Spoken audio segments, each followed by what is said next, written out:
Hello, everybody. Welcome back to another episode of the Jiu-Jitsu Times podcast. I am your host, Kevin Bradley, joined as always by my co-host, Mr. Kevin Gallagher, and we could not be more excited about today's episode. We got one of the best jiu-jitsu athletes alive today come on the show, talk about all sorts of crazy stuff, and we're just so excited because it's awesome. It's crazy these people waste their time with us. But before we get into it's incredible. Before we get into it, we got to send it up to sponsors of the show, your friends and ours, No Judges Needed. Your one-stop shop for all of your grappling gear needs. I'm talking rash guards, fight shorts, gis modeled by a very familiar bearded face. You know, you might recognize him if you squint. And for everybody looking to show the outside world how hard you go at it on the mats, we got a ton of casual gear for you, super cool designs. And know that when you're buying from this brand, you're supporting a jiu-jitsu owned and operated business. They're for the community, by the community. And we want to help you upgrade your gear by incentivizing you with a promo code. Use the code JJT at checkout to knock off 20% off all purchases. It's such a crazy deal. It's so stupid. Go take advantage of it before they wise up and stop it. And again, thank you to No Judges Needed. You guys are phenomenal, helping keep the lights on. We won't let you down. All right, back crack over, and apologies if you hear my dogs. They are very rambunctious when I'm not directly near them at all points. Work on my house. I might have to like open the door and just let them congregate inside. Today, we are pleased to welcome yet another superstar athlete to the show, as well as someone doing so much to get jiu-jitsu into the hands of the people who need it the most. So join us in giving a huge g'day to multiple-time world no-gi champion and Australia's first BJJ black belt, Sophia McDermott. Sophia, welcome to the Jiu-Jitsu Times podcast. How are you? I'm very well. Thank you for having me. How can you, real quick, could you rate my g'day? I need to know if I'm up to snuff. It's a 6 out of 10. Wow. Hey, you know, D's get degrees sometimes, so I'm feeling probably better than I would have given you, Kev. Okay. Hey, you're but you make up for it with the ad read. You got a future in that kid. That's impressive. It's just wow. I like to watch you work sometimes. Well, it's nice to hear that Aussie accent or some Aussie words. I have to say, if you need me to shill for any business ventures you have in the future, just give me a call. You know, always hustling. How? When was the last time you were in Australia? Or are you there right now? I know you moved here a while ago. When's the last time you visited home? No, it's interesting actually. There's a vast amount of people who think I actually live in Australia, but I guess why would they not think that? Because before COVID hit, I would be traveling and doing tours left, right, and center, and seminars. And then it's like, wait, like how every 2 to 3 weeks could I be on the East Coast or the West Coast of the United States? Back from Australia, you know what I mean? But anyway. For those of you who don't know, it's 15 hours to Australia or something along that. Longer than that, really. It's like one of the longest flights in the world. Yeah. But just quickly, I was traveling. I'll just share this story. I know I'm deviating. You're good. No worries. I'm waiting for my flight. And then I did something that didn't make the flight attendants happy because I am a rule breaker and just whatever. And then, so I'm there speaking with my Australian accent and the air hostess or whatever goes, "Oh, is this your first flight? Have you not flown before?" I'm like, no, I haven't actually. I took a boat across to the United States. That's pretty funny. And she's like, anyway. like a criminal barge from like. Right. What is this metal contraption I'm in? That's pretty funny. So I was meant to go back over Christmas, New Year, to spend time with my family. I have an identical twin sister. And it's sad not to be able to see her. And so does she train as well? No, she doesn't. We were gymnasts together though, so she's got the background and the muscles. We went into fashion together, and then I kept going with like athletics, and she stayed in fashion. So you were a model previously? You worked in the modeling industry? Actually, I did. but not as a model. I mean, no, wait. Yes, I did it all. So actually growing up, I was a child model, actually. My sister and I, we learned how to do the catwalk and all that stuff. Yeah. But later on, it was about manufacturing and designing, and we had our own brand where we distributed to Australia and throughout Asia. That's pretty cool. Yeah. So I'm curious about one thing. I was listening to you and you talked about being a rule breaker, and there's something in my mind, correct me if I'm wrong, about the Australian culture that has that kind of rebellious rule breaker instinct inside of them. Is that something that is true that you could think of, that would say that it's true to that? Uh-oh. Yes. Sophia? Absolutely. Sorry, it's I hope you can hear me. Yeah, we're good. Yeah, no, we can fine. That was an easy one. Don't worry about it. Absolutely, because Australia was built by convicts. Yeah. No, I think that's a pretty well-known global fact, is that you guys just were a prison continent, just like Florida. So great. Exactly. Just like Florida was built by convicts. It's kind of very similar states. Very similar states and similar amount of large animals that could kill you. That's right. When we get more into the discussion of Sophia McDermott as the person that she is, the renegade that she is, the Australian background kind of makes a little more. Gives a little more context, I think. So yes, I think Australian culture in a way is a little bit more rebellious and free, although things are changing there. And I, though, am a step way beyond that, way beyond. Yeah, I've just my entire life just always marched to the beat of my own drum. Always. Do you think when taking a macro view of your life and career, do you think that attitude, that spirit, that renegade-ness has helped you more than it's hurt you, or is it like an even split? There is no other choice for me. It is painful for me to conform. I can agree with you in that regard. It's one of the hardest things in my life. I've never been that person. I've never been the guy that can walk to the beat of the drummers. I just can't do that. I've always done my own things, and I've made my own ways, and it's almost like if I'm faced with a choice between the normal way to do things and my own way to do things, I will fight normal just because, even if it's the right way. I don't care. I want to do my own thing. Right. It's just about questioning authority. And a lot of people don't. But I've always done it ever since I was young.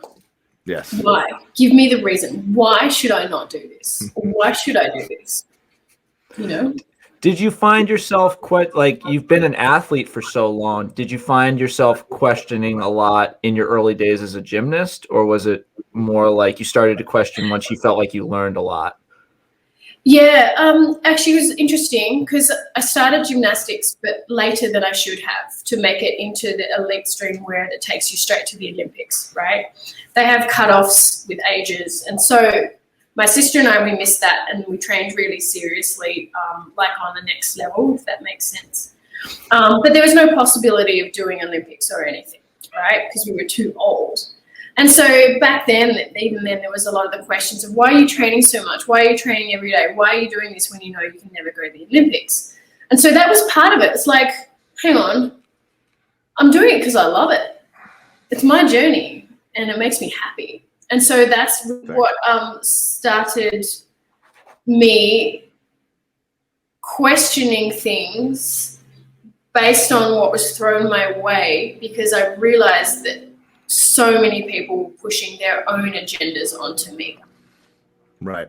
Does that make sense? Yes, it does. Absolutely. So would you consider gymnastics, as I know the answer to this already, but would you consider gymnastics to be one of the motivating factors, or one of the things that kept you strong through your jiu-jitsu journey, the idea that you have pushed yourself to your limits in the pursuit of gymnastics career? Yeah, absolutely. That was a grounding that allowed me to survive the early days of jiu-jitsu. Right. Yeah. And I asked that in this context because I always think about the idea of female sports versus male sports. And, a lot of times female sports don't get the recognition as being as difficult as they truly are because they tend to revolve around more feminine aspects like gymnastics or dance and ballet and things like that. So the athletes of ballet and the athletes of gymnastics don't get the nod as working hard and sacrificing their body, life, and limb. Synchronized swimming. Exactly, to be able to succeed. And the reality of it is I've known plenty of dancers, ballet dancers. I've known plenty of gymnasts, and it is not easy. Like, they suffer with injuries. They suffer through things. They suffer through the toils of every other athlete in general. What do you think about some of those things, about those double views and the idea that women don't get the recognition as being tough athletes just simply because they're doing a feminine sport? Right. I actually don't think it's about just doing a feminine sport, though. So you'll get the females who do the other sports like track and athletics and whatever. I think it's just this indoctrination in general that athletics and sports comes along with power, which is very masculine based. Does that make sense? Yes. And so even if we bring it back to jiu-jitsu, things have changed, but I remember in my earlier days, it was always sort of the bigger guys, like the middleweights and ups, that would get all the recognition and everyone watching their fights. But what about the pluma and the featherweight dudes? They didn't get the same recognition, right? So there's the gender thing for sure, but I think there's this sort of honed in idea that it's just about big man power, ferocious, let me just explode through everything. And so kill, destroy, crush. And so that is changing. The whole idea of athleticism is changing, and it's got an idea of a bit more finesse to it now. So lighter weight males are getting recognition, as are women, women in sports in general. And then the more feminine ones, I actually think that gymnastics does get the recognition. I mean, I don't think any guy can look at a girl doing a round off flip layout with double back with a triple twist and go, oh yeah, that's easy, I can do that. Right. Right? Give me a but pommel it's horse. just I'll do it right now. like, so say it again. I'm like, give me a pommel horse. I'll tear that thing up right now. Kev, we won't even run the interview anymore. I just want to see you do it. Sophia, sorry, we're gonna put this on pause. We're gonna let Kev do a double back somersault off the pommel horse. We'll get back. Yes, no worries. All right, hey, this is how fast I'm gonna do it. I just did it. Did you see it? I just did it. That was so good. I'm so quick. That was so good. Yeah. We need to do it again. Yeah, I know. Like, I'll slow it down a little bit. Did you see it? So piggybacking off of that, I'm just playing devil advocate with you because I want to hear your point of view. I want to hear what you I have my own preconceived notions. But when you're talking about particularly combat athletics, it's a different sport when you're talking about sports that are known to be technical. Like, the idea of gymnastics is known to be a technical sport. So the idea of size doesn't have an equation on any of the factors, right? When you're going up the hierarchy of who the best gymnast is.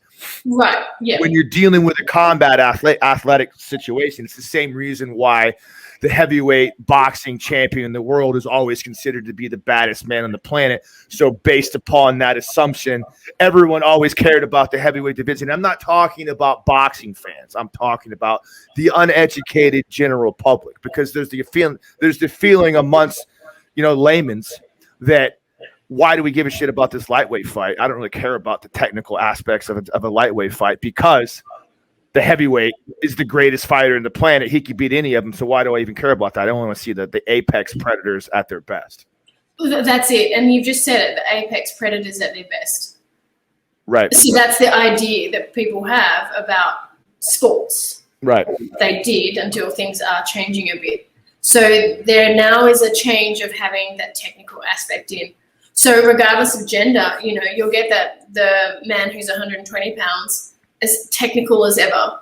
He can weave and duck and dart and everything, right? And then you get the big heavyweight. The heavyweight, most likely, in most cases, 99% of cases, is going to win. Right. But really, are we focusing on the sport itself? That's the question. And like you said, with the layman's view, they've got no idea about the intricacies of these sports, which is why they always will go for the heavyweight, because they're uneducated. Right. Yeah, I think when I think about that scenario, I think about Demetrius Johnson. It's always one that pops in my head. Like Demetrius Johnson, in my opinion, is probably one of the most skilled MMA fighters, pure MMA fighters in all aspects of MMA to ever step inside of a cage. And there's a vast majority of the public that don't even know his damn name, that don't even know he's alive. He's fighting in obscure, maybe not obscure to the world, but obscure to the general public. Asia knows who he is. Yeah, Asia knows who he is, but the United States doesn't have a clue anymore. Right. Johnson. So I guess I've geared this your questions that way because you opened it up with gender, but it's not actually just gender. It's just that all women happen to fall into that other category. Do you see what I mean? Right. Yeah. So then there needs and there is actually starting to be a change in the idea of what an athlete is. I agree with you a lot, and I think that's an interesting place to take that to, because the reality of it is as we're starting to see the rise of female athletics, and fighting is always going to be handicapped. You're always going to have people the same weight. You always have people the same size, same skill level relatively, to be able to fight one another, just to keep it fair, to keep the levels at the same side. But size matters. Yeah, it really does. No, it makes a difference. Yeah, you can have the most technical, smaller person, right? But if they're just overpowered by someone that's literally double their weight. I mean, like for me, for example, I have super technical legs and like this Gumby guard. I can put my legs behind my head and do the splits and come around, and it's like, whoa, but there's actually nothing stopping the big guy that I'm rolling with from literally picking me up off the ground. Right. Do you see what I mean? What can I do with that? Of course. No matter how technical I am, there's always that point by how much they might be bigger and stronger than me. So, and especially if they start to learn even a small amount of technical prowess, then it becomes even exponentially more and more difficult to deal with guys on that level, or people on that level when they're that much bigger. And jiu-jitsu, yes, jiu-jitsu is the ultimate equalizer. We always say that, but the reality of it is like, if a guy weighs 330 freaking pounds, 350 pounds, like, what the hell am I going to do with him?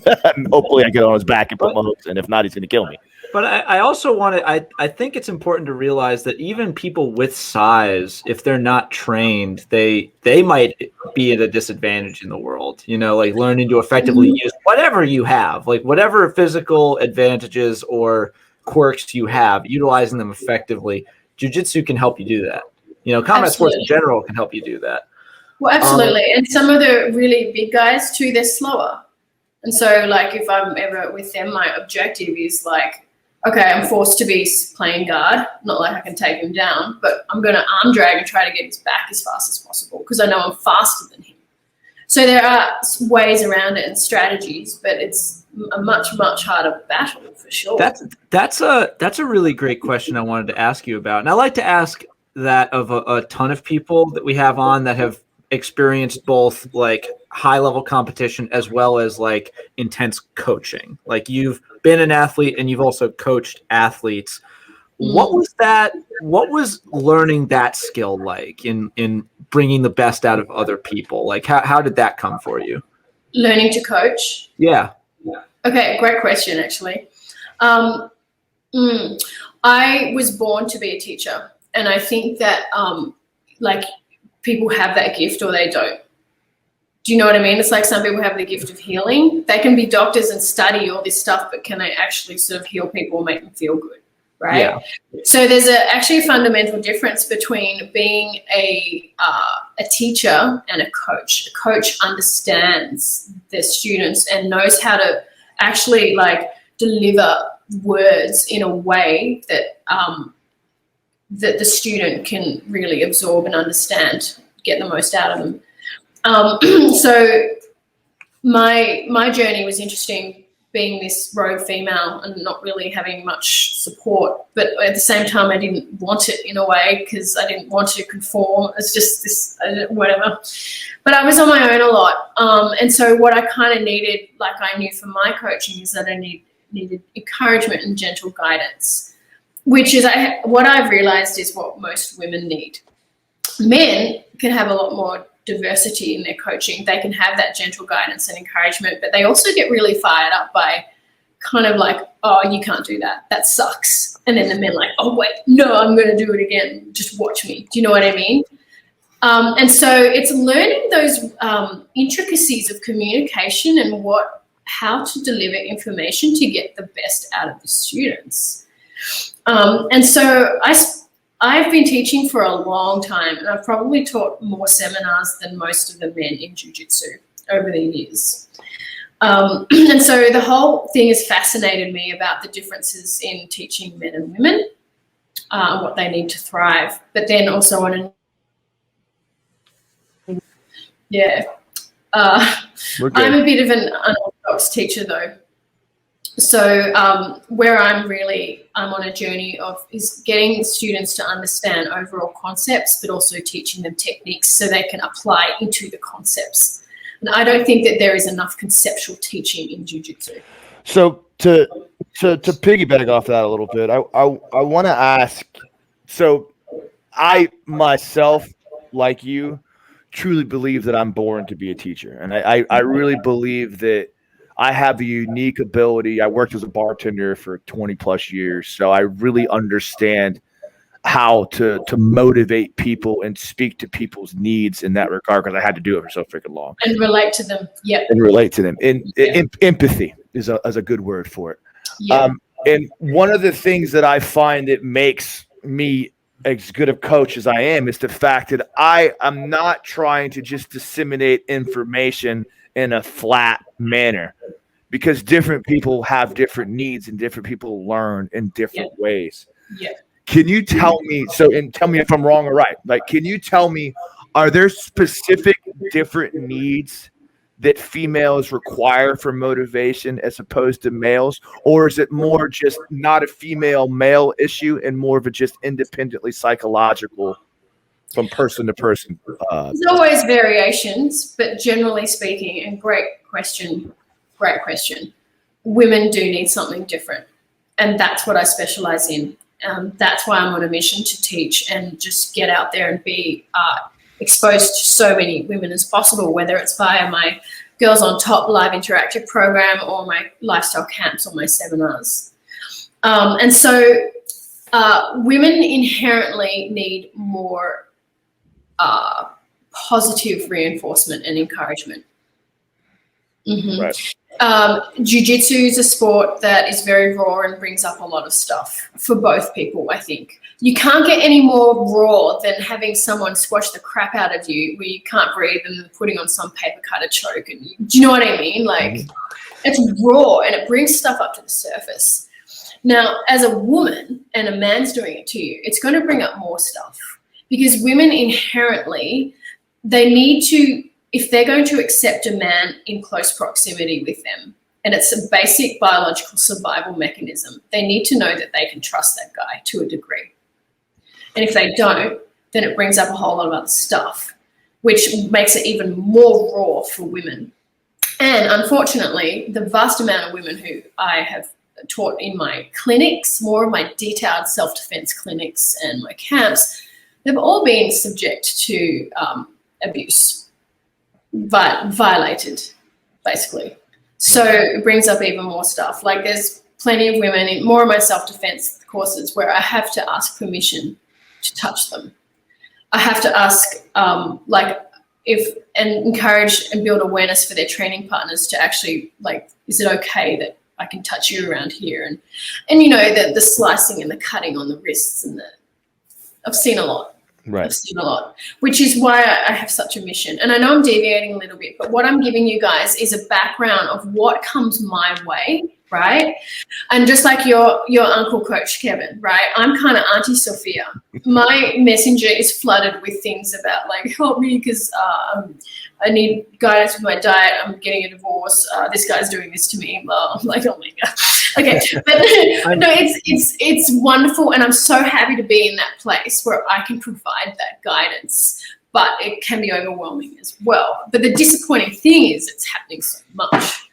So to cut a long story short, women need the confidence, they need the encouragement, they need that positivity. They need to feel safe. to be coached correctly and to open up and then be able to receive information so that they can apply it. So I have an interesting question along those lines too, and I'm going to try to say this without sounding like a prick, but I'll see what I can see if I can get it off right. So one of the things that I have an issue with as a coach, and this is something as just as I am, I'm a very understanding, caring person, but I'm also very, very like you don't get participation trophies from me. I don't mean that in that sense of the way it sounds, but I'm not the type of person to hand out gold stars freely, because the idea of jiu-jitsu is to not need those gold stars, is to realize that I am going to proceed through the traumas and the problems and the situations that we are running through jiu-jitsu, right, without having to need the necessity to say, oh, good job, everything's great. You know, there's that you need to break that. You need to break that bind. Yeah. One of the problems I fall into off of that is, you say that females need the positive reinforcement. What happens when you notice that positive reinforcement is not helping, but is hindering the progress? If you can make sense of that question. There's always a very fine line. Right. It's a delicate balance. Right. But I think overall, to coach women and to keep women in the gym, what needs to happen from the male leaders, just like you, is that it needs to be awareness and empathy. It really does. There's a lot of women who go through situations and then the coach is like, everyone's equal, you've got to tough it out. But the coach doesn't actually understand what they're going through. So like things come my way all the time. For example, like the boyfriend and the girlfriend are training in the gym at the same time. The boyfriend gets abusive and starts beating her up. And then they break up, and then they're both having to train at the same gym together, but she's feeling abused and violated, and it's all just like, it's just, oh my God. So what does she need? She needs the encouragement. She needs the support. And it's funny because I didn't mean that question even I know it kind of went towards a sexist, difference between the sexist type conversation, but I meant it in general, like, because I have plenty of males that I train with that are the same thing, that are constantly looking for, hey coach, look at this, did I do this, I do this, and at the end of the day, it's like, yeah, you did, but no, let's another day, brother. Okay. So what I think you're getting at is the difference between encouragement and support and creating a safe space, right? Right. And then you being like an emotional crutch for them. Yeah, placating someone. There we go. That's what we're trying to get at. Right. Okay. The better word would be enabling someone to continue with their process. There's a fundamental difference, and I find that I've had to set barriers and boundaries for myself, because I can become an emotional crutch for a lot of people, and it's draining on me. And so, as a head professor, it's a very, very delicate balance. So what men need to know, and this is why I encourage that women need that safe space or safe platform, encouraging, supportive platform, is because those type of episodes, they run deep. Like that could affect her for the rest of her life. Right. And it runs deep because she knows deep down inherently that she might not actually have the tools to legitimately save her life. Does that make sense? Mm-hmm. Yeah.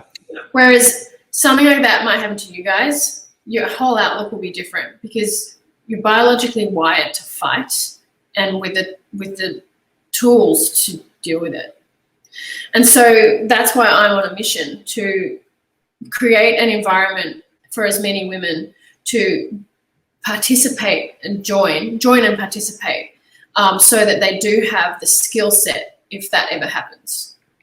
And that in itself, knowing they have the skill set, that changes everything in their life. So they walk around with their head held high and confidence. And then if they're doing that, then they're not going to take the crap from their boyfriends, and they're not going to take the crap from their male boss who's making them do more work, and then the guy counterpart who's doing less work and gets paid more. So much, it joins into so much stuff where basically this whole thing about not having that physical empowerment suppresses the emotional and mental empowerment so that women aren't speaking up in their other domains of how they're living their lives. I think that strikes a really true chord with a lot of people. And I think in a similar way to when I asked it, like, how did you become a really good coach? Was there a moment or an inciting incident where you realized that you were a part of this community and you needed to become a leader of change in a way in order to champion these causes? Was there something that made you take that leap, or was it just an organic thing, like, I got to do this? It was both. Okay. So I started jiu-jitsu, fell in love with it. I was searching for something and I found it. Jiu-jitsu was it. And I knew that this was the vehicle for me to do what I was born to do, and that is to empower females. I've always known my mission since I was like 8 years old. And so I had this drive to be the best that I could be, and I moved my way up, made a declaration that I was going to be first Australian female black belt. I wanted to be world champ, Pan Am champ, and all that stuff, right? People thought I was crazy. And going back to our initial conversation, where I was like going against the grain, everyone ridiculed me, but I didn't care. So we can talk about that in a bit more detail later. But I focused on competition, but then realized moving on that that's not what I was necessarily good at or made for. But I needed to get to a certain level in the sport to have the recognition I needed to actually go teach. Does that make sense? Yes. So I remember my last year of competing, 2014. I'm like, okay, got 2 little babies. I'm still breastfeeding, like full on, but I'm going to do it. And yeah, I did all the big tournaments and did really well. I'm like, yeah, I'm done. Cool, I'm done.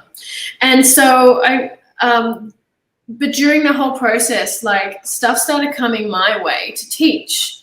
So I, in a sense, achieved what I wanted to achieve because it was organic at that next point, Kevin, to answer your question, that all the requests for me to teach were flooding in. And initially it was for female only, but then people were seeing the way I was teaching and the way I break things down and teach in a really conceptual way. And so the men started wanting to join more and more. And so then everywhere I went, I'd have a women's seminar and then a co-ed seminar everywhere. Like for years that happened. The men wanted to see what was going on, what was so good about Sophia's teaching or so different, or what a woman might have to say, which is really great. It's fantastic that there's so many amazing, progressive, open-minded men who would want to attend. So it's great. Yeah, I commend you personally for that because, I always think of that as something that every person on the planet could do. Like, I have built some form of notoriety in my life and nowhere near your level. And, I have a small sphere of influence. Maybe it gets bigger a little bit here and there. But everybody in every dive bar in America knows the name Kevin Gallagher. Do not doubt your sphere of influence, my man. But the point of it is that I believe it's every person's responsibility to use whatever sphere of influence they've generated to do some good. And it really doesn't take much at all to do that. It doesn't. You don't. And like yourself, I commend you for dedicating your life to that approach. Right.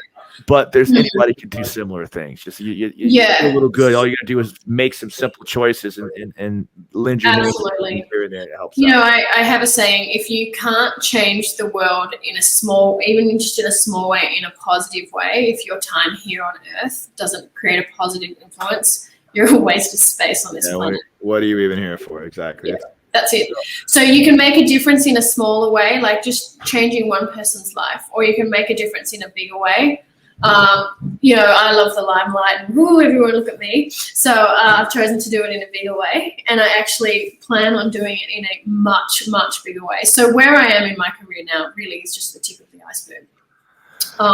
But just going back a little bit to being against the grain and being a woman in this sport, I think one of the differences in my mindset is that I was always like, well, why can't women do it too?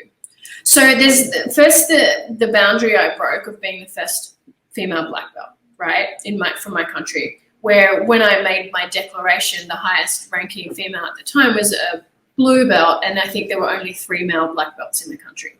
All right, so that was like outlandish. And, oh my gosh, the audacity. And then moving on to compete, right? So, but then the bigger thing really was just my focus on being this teacher or professor when women weren't doing that, right? And I seriously think that I've taught more seminars than most of the jiu-jitsu men on the planet, let alone the women. This is true. You have a seminar every weekend. I always see you out somewhere else, right? It's amazing. Right. And I need to pinch myself sometimes with the people I meet. Like, this is a reality, where I go, how I'm treated. It's amazing. But what it is that I took this position and I owned it. Like, I owned it. And it's like, yep, this is me. This is it. And because I've owned it, it comes my way even more. Does that make sense? And so I get a lot of comments and questions from other female black belts who do get asked to teach things now and then. They're like, I'm nervous. How do you handle teaching in front of the guys and when they ask you questions? And I'm just like, just answer like directly, like you're the teacher, you're the boss. So there's all this second nature, second questioning, doubt in a lot of these women's heads. They don't have the confidence to just be out the front owning it. And then they feel really intimidated in front of the other men, thinking that the men won't take them seriously. So that's another thing that another barrier that I'm trying to break. It's like, no, you've done your hard yards. You've trained for a good 10 years. You've been through hell and back being a woman on the mat because there's so many more things that we have to deal with. Get up there and own it. Oh, and while you're at it, charge for your expertise. This is another thing that comes my way and it irritates me. The men will be paid $1,000 or whatever to do like a clinic, $2,000. The women, well, how much do you want? Oh, I don't know, 100? Like, what? Like, no. So that's the other issue, that they're not confident speaking up about, like, getting the I don't know, there's a word I need to use there, the money, the finances. Right, whatever, exactly. They deserve. The consideration, the compensation. They want to be compensated accurately. And you're saying that that's not happening right now. It's not happening because they're not asking for it. Exactly. Like, they're not advocating in the way that they should for what is fair. And it's obvious that there's a market for female as the market. Oh, I just got a shout out of I gotta get personal for a second. My third class, I went into a new gym. It was the High Martial Arts Academy in Manahawkin. There was this tiny little blue belt, 80-pound girl. And the coach Chris set me up with her, and I'm like, okay, I'm gonna really kick it into low gear so I don't break this tiny thing. Love this. Buzzer rings, flying triangle. I'm on my ass. I'm dying, and I think I fully went out before she let me go. Her name's Gabby. Her name is Gabby Etzel. She's a purple belt now, and one day I will be paying $500 for her seminars, and that's what's going to happen. Shout out, Gabby. So great. Yeah. But and there's tons of. Do you think it's? Where do you think that the origins of that problem lie? I know that's a big question, just because it happens in so many different industries. But in jiu-jitsu, do you think there's an origin point for why women feel that way?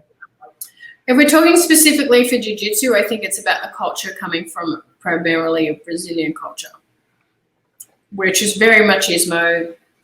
The man calls the shots, the man goes out, makes the money, the woman stays at home, raises the babies. Okay, but I think really this problem is something from just society in general. I mean, look at the workforce. The man in many places still gets paid more than the woman. And she needs to do double the amount of work to get half the amount of pay, half the recognition that the guy does. It's a pervasive issue that's widespread in our society because we are living in a patriarchal world. That's it. So and we're so indoctrinated by it because that's all we know. So a lot of people don't question it. So the guys will just do their thing. Cool. The issue I have is that when women get the opportunity, they don't take it. That's my issue. And so in some ways I'm kind of like, well, you know what, ladies? In a way, we kind of overall deserve to be in this situation because we don't speak up. We don't speak up. So if you want that money, go out and get it. Ask for it. Don't be afraid to lean in and say, hey, you know what? I deserve to be paid this much, because women aren't doing that. So on a little kind of related note, along those same lines, you talked about the Brazilian culture. I mean, I wrote an article about the Claudio de Val, De La Riva. I forget his first name. What's his first name? Ricardo De La Riva situation, and we all know what happened there. There was an inappropriate relationship between De La Riva and Claudia that caused issues, leading to Claudia leaving the gym, whereupon De La Riva systematically banned all women from his academy and just turned it into a whole ugly situation. So I personally don't believe that coaches should have relationship with their students. I just think that boundary just breaks apart the dynamic of what we're trying to do here to empower women, to make them move on to the next level. It just breaks that dynamic apart. There's always a relationship, though. Yeah, it's hard. Yeah, and that's kind of generally the point I'm trying to make there. Like, what do you say to the effect that, first of all, women always seem to be the ones that are blamed, because women, they come to the gym, they're in these big masculine worlds, and they seem to be the lamb, and all these men want the masculinity and the testosterone involved. They all, men naturally want to conquer, and a beautiful female is a term of conquering for them. I'm shocked no one else knows how to swim. Right. What do you say to pundits that would say that women have no place in a jiu-jitsu academy because of that? Oh God. Yeah, I know. Exactly. Mouthful. Maybe that's a little bit harsh, but I'm gearing it more towards that's not my opinion, but I'm gearing it more towards, but there are definitely people out there that in the back of their heads still think that in the backwards mind, because it just causes problems. What do you say to the idea that, like, men and women are going to be men and women, they're going to have sex, they're going to hook up, it's nothing you can do about it. What do we do about those things? So it's inherent, but it's about creating clear boundaries with a coach, not just an instructor. Okay, we're not talking about an instructor that sees like 30 people in each class and they go off the mat. I'm talking about a coach. I'm talking about intimate relationship where there's trust. It's when that trust is violated, and usually that trust is violated by the male. Yeah. Honestly. Yeah. And it's because he's the authority figure. She trusts him, and then that gets abused because then the boundaries just get pushed and pushed and pushed over time. Yeah. Yeah. If you ever read my article, I'll send it to you. It's actually pretty interesting take on it. It's something I thought it was pretty cool. That I did a pretty good breakdown of that, my thoughts on it and stuff like that. But yeah, awesome. I'm generally in the same consensus with you. I just, it's, people are going to hook up. It is what it is. It's life, but I don't think that coaches should violate that trust simply because this person is, but even if a girl or the female comes to you and is initiating the relationship, I just don't think that you should ever even cross that barrier, because they look at you, they put you on a pedestal, they place you on a pedestal, and there's a deceptive nature between your prowess or your, hierarchy as a coach and sexual attraction that murkies the world. Absolutely. Look, it's an abuse of power, and it's played on because, if we look at the basic mating game of humans, I'm so fascinated by the psychology of sex, basically. It really intrigues me because it trickles down into everything else, even to society of like jiu-jitsu or the workforce or whatever. There's like, why is it that the girls only look at the black belts? Do you know what I mean? And then why is it that the black belts might be sort of preying, you could say, on the white belt chicks or the blue belt chicks that are kind of more innocent? Does that make sense? So because there's this thing going on where women strive to have the most alpha male, and then men strive to spread their seed. It's biological. It's purely biological, right? I just wrote. I'm writing another piece about Logan Paul and his like dissension into the world. Right. I mean, we can open a massive can of worms here.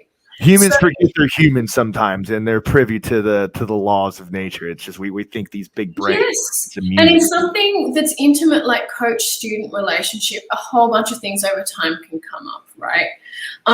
But there's too much that's come my way of violation of power. Okay, and so this is one reason why I'm here going, nah, we need female leaders, because I can provide, or other female leaders just like me can provide that safe environment for women to thrive in and learn, where there is none of that dynamic of power or any risk of that abuse happening. Does that make sense? Yes. So they can get their jiu-jitsu done and they don't have to worry about ever anything else. Yeah.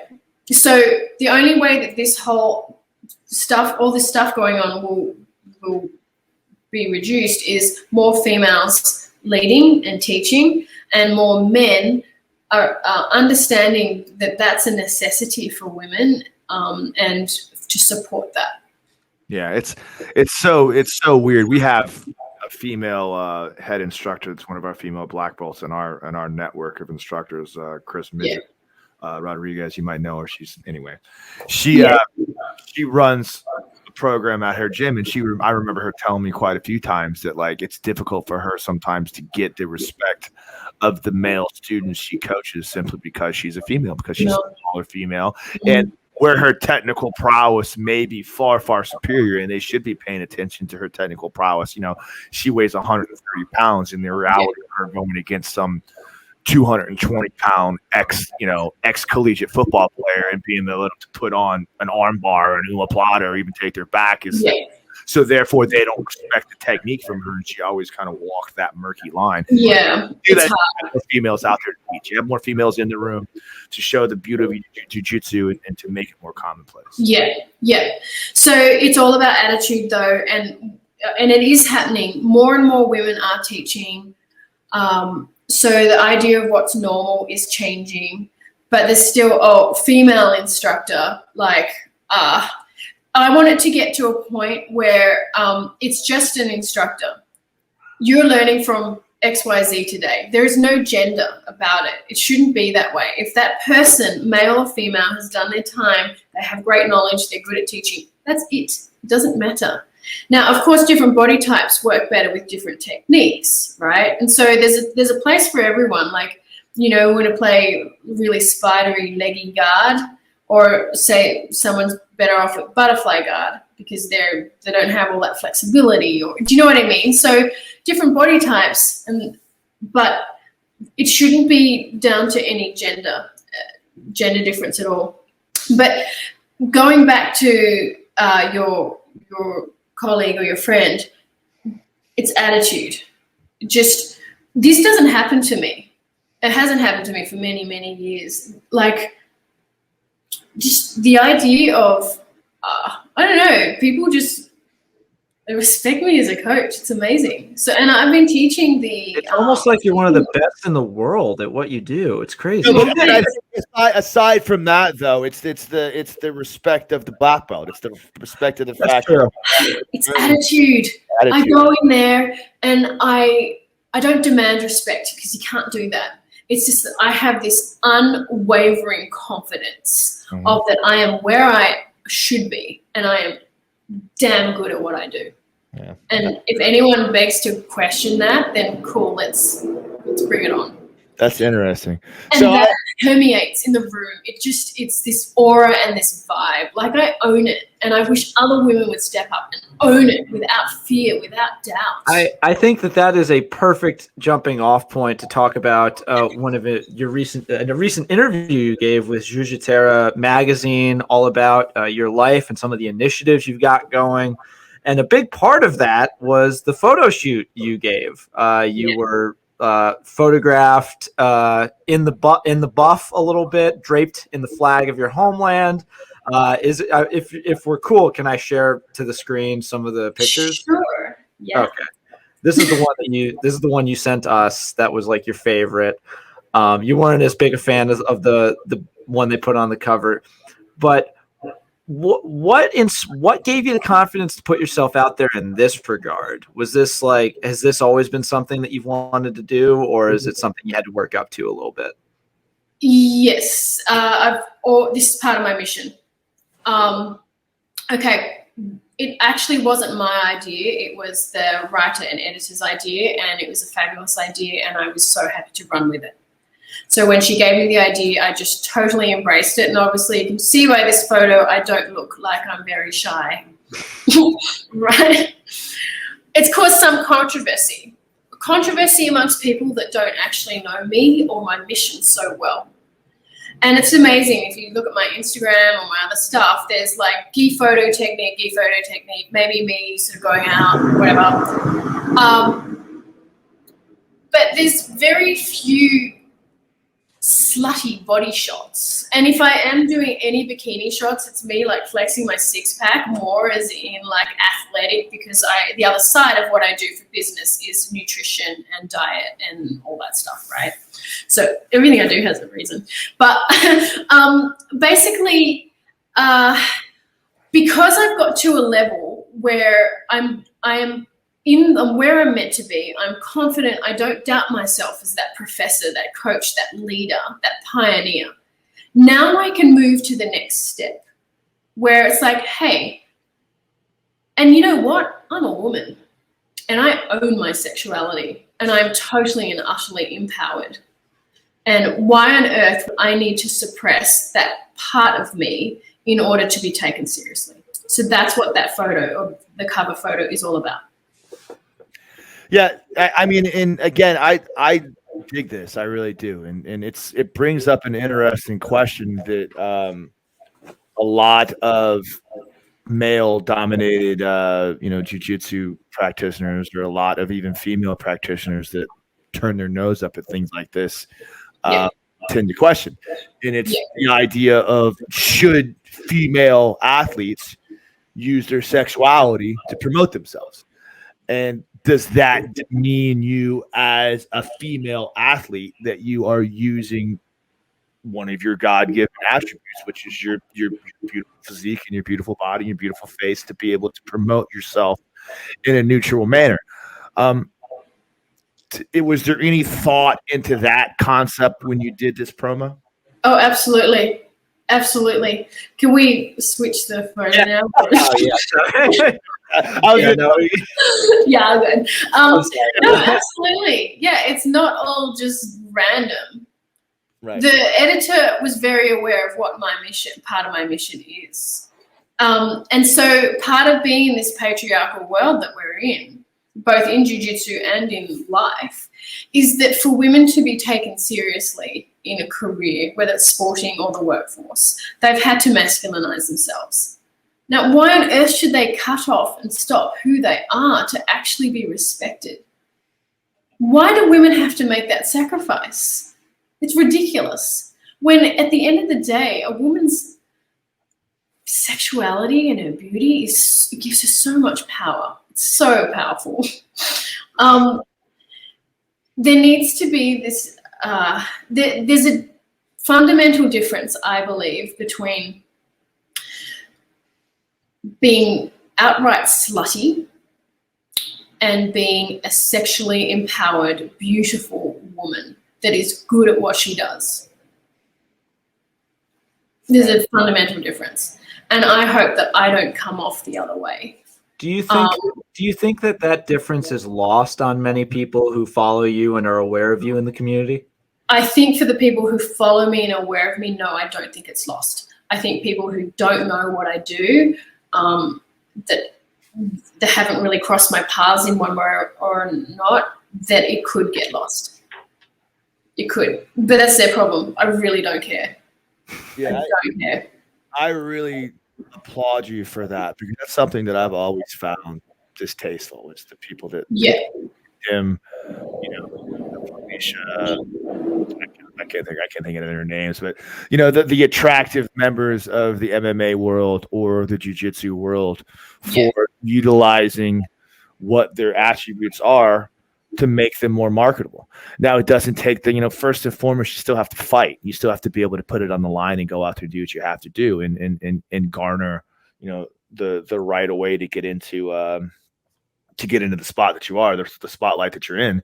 But, why isn't any different from a man that figures out a way to market himself in other ways that aren't related to his fighting, whether it be Conor McGregor talking trash and shamelessly degrading every other fighter in the UFC till he gets his fights, or someone like Elias Dordo, who's obviously a good-looking dude that figures out a way to market that. First ever MMA ring boy, so breaking barriers in a very different way. Very, very good-looking man. Like one of them good-looking men you hang out with. Like I go out and I'm like, wow, that's a good-looking dude. I know, like fully deviating a little bit. If I was not engaged, I'd be hitting up Mr. Theodoro a lot more in the DMs on Instagram. So, The point of it is like, why is it any different for men? That's the double standard. Why are men allowed to utilize their tools that aren't related to their fighting skills to get recognition? Talking about the article and my mission behind it and people's perception of it.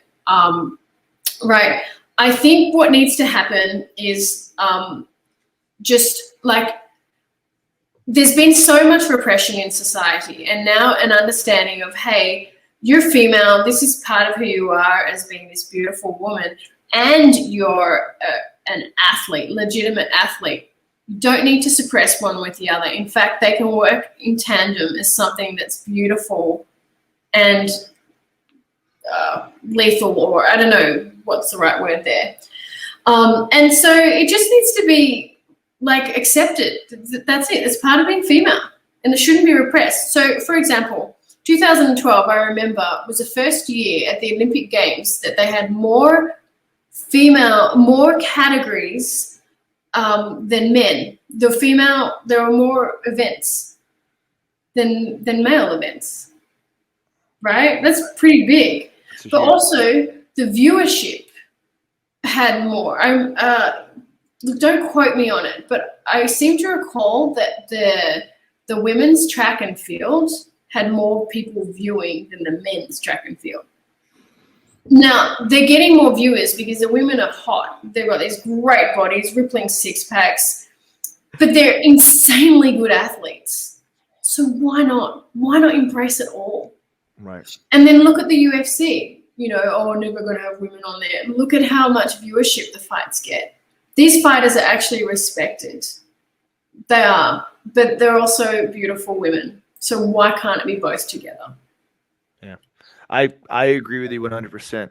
And I just think that it goes back to the first question I asked you about feminine sports versus masculine sports, and how the whole idea of the two is just melded into two separate factions, and women and men are just not the same. And the reality of it is like, yes, there are many females out there that, I'm a 220-pound man. You know what I mean? I can roll with quite a few females, and unless they are elitely talented black belts, like, it's going to be difficult for them to be able to implement any of their.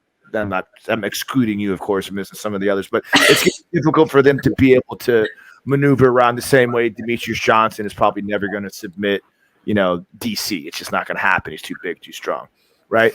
But the idea is the level of skill and athleticism that female athletes has is undeniable. And at the end of the day, they're still doing the same jiu-jitsu as the boys are. So why do we need to have distinguishing points of view when we think about female athletes in MMA and male athletes in MMA? It should be just the appreciation of the art, like it is when we watch the mm-hmm. And the athletes themselves, like the athleticism in the sport. Yeah, exactly. And embracing feminine power. There's masculine power and there's feminine power. Right. Well, I love where this conversation is going. Real quick, I got to say, like, I love where this conversation has gone, but all this talk about six packs and great bodies, it's making me feel really out of shape. Like, okay, I get it, Sophia. I haven't worked out enough lately. I'm going to get on the treadmill. Just, like, stop reminding me, okay? Always judging. She's always judging, Kev. Gosh, Sophia. We can't all be, like, high-level gymnasts that are ripped, okay? Some of us have bad genetics and are going bald before we're 30, all right? Leave us alone. Leave us alone, Sophia. That went dark. I know you got to get going, but one last thing that we didn't get to touch on earlier that I wanted to cover was we're seeing a big push towards equality in jiu-jitsu with events like Submission Hunter Pro doing the first ever all-female card of a major jiu-jitsu tournament. That was great. They had Roxanne Modafari, old friend of the show. We love you, Roxy. In the main event, she's so cool. You know, she's too cool for us, but like she's so cool. And also Fight to Win 162. They just recently had their big all-female card, absolute incredible matches the whole night. Do you think these events and the way they're being received bodes well for the future of equality in the sport, or do you still think we have a long way to go? Both. Yeah. So I think that the fact that it's happening is amazing. And if people are resisting it, it's an uphill battle for them. Stuff is changing. And so there's going to be more and more of these events happening, and it is just going to be the way it is. So it's exciting. There's a lot of really positive changes. So, yeah. Yeah.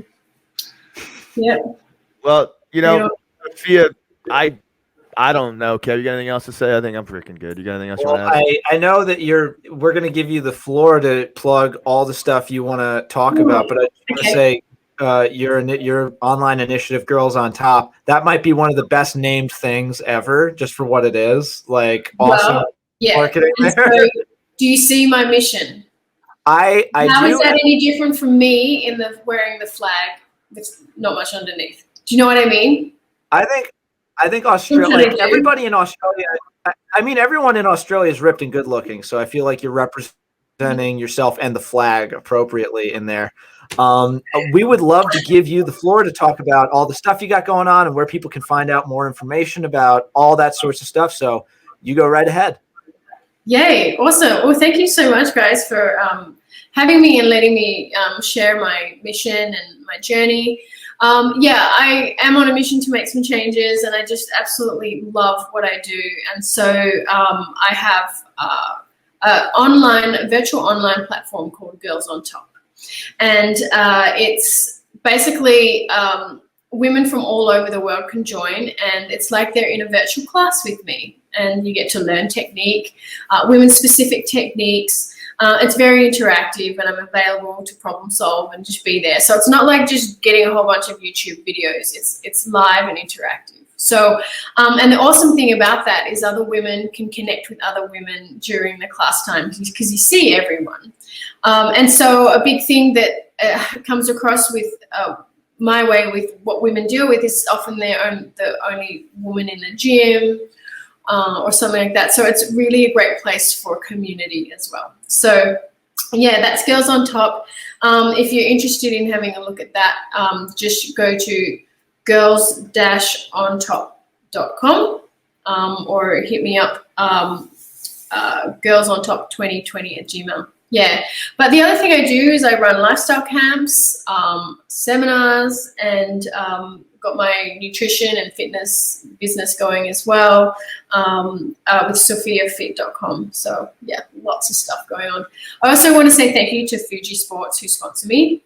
They've believed in me from the beginning. So yeah, and the Athlete Sports Bag and Defense Soap. So yeah, thanks guys. And it's funny you say that just because I'm running low on Defense Soap, and I'm just like, dang it, I need to get more. Yeah. I'm just a disgusting being. I hardly ever shower. Sophia,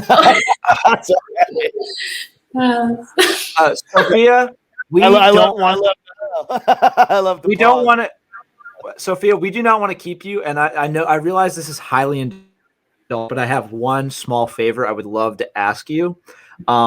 I have a little sister named Madison. She's 19. She's I've been trying to get her into jiu-jitsu for so long, and it's like leading a cat, you know, it just can't work. Could you help me shame my little sister into starting jiu-jitsu because it's good for her, please? Yeah. Like, pretty please. Okay, just say, Maddie, please start training. Maddie, you got to do this for you. You got to do this for you. Once you learn some skills to kick some butt, you'll feel amazing, and it will change your life. Absolutely great story. Okay, well, if that doesn't do it, nothing will, you know. Yeah, I wish every woman on the planet would learn at least 6 months of self-defense or jiu-jitsu, so they've just got their toolkit to just continue on as being empowered and with that extra bit of confidence. Yeah. I on a personal note, Sophia, I would just like to take this opportunity to personally thank you as the person that you are and your ability to take the sport of jiu-jitsu, which I myself believe is the most transformative art on the planet. Like my concepts of competing in jiu-jitsu and all the joys of the competition mat and getting on podiums and things like that was cool for a long time. But my goal of jiu-jitsu is to help empower people and to make them better people through the beautiful art that jiu-jitsu is. And like, I just want to personally thank you for being such a powerful component of that and your journey and your goal to help empower females, because I think it's a beautiful thing, and I think you're taking advantage of your notoriety to do the right thing. So I can thank you. Yeah. And this is a great interview, by the way. You're awesome. This was a really good interview. So thank you for coming. Wonderful. I appreciate you guys so much. And right. And I just want to reiterate everything Kevin said, and also thank you for not choking me through the computer screen, which I am sure you could do if you wanted to. So thank you for not doing that. And links to everything that Sophia was talking about will be found below. Go follow her, and she's making some big stuff happen. So we're happy to help signal boost in any way we can. Whew, this has been an all-time great episode of the Jiu-Jitsu Times podcast. Thank you so much again to Sophia for spending some time with us today. Everybody out there, quarantine still sucks, still here, still dealing with COVID. Everybody stay safe as we re-enter our jiu-jitsu community and be able to start training again. Always mind your P's and Q's, wash your hands, and then wash them again, because we cannot get everybody sick again. Let's try and kill this thing. I have been your host, Kevin Bradley, joined as always by my co-host, Mr. Kevin Gallagher. Stay safe, stay healthy, and protect yourselves. It's crazy out there. Good night.